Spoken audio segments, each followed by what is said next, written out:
7 conquistas absurdas que este é o canal do Guzang Assopra Fitas, e esse vídeo vai me ajudar a fazer esse meu vídeo.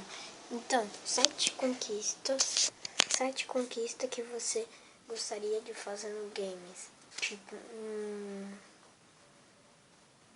cortar 100 pipas no pipa combate. Isso era uma conquista que eu vou mandar para vocês. Então, 7 conquistas, depois escreve lá no comentário.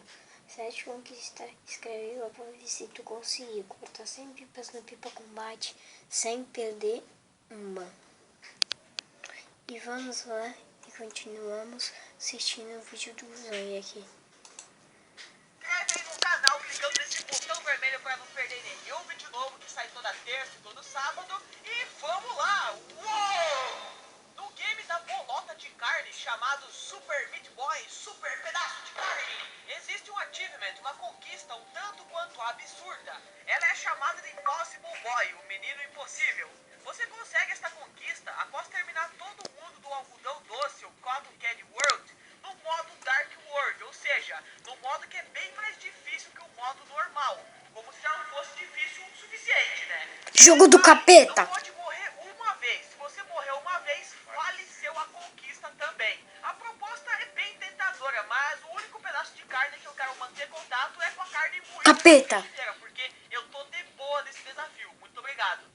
Quem aí já jogou Garry's Mod sabe o quão divertido, insano e aleatório o game pode ser. Inclusive, a comunidade do game já criou muitos memes sensacionais ao decorrer destes anos. Tá na hora de molhar o biscoito. Eu tô do osso, mas eu não me canso.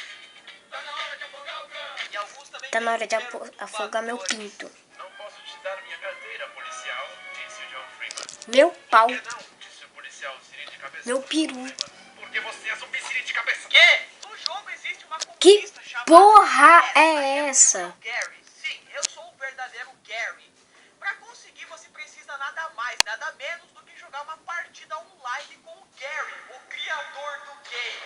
E isso pode ser bem complicado, porque o Gary já falou que não gosta que fiquem adicionando ele na Steam. O maluco é meio antissocial. Então a sua única chance é tentar stalkear o perfil dele pra ver se ele tá jogando ou não e tentar entrar na mesma partida. Olha, eu já vi insanidade.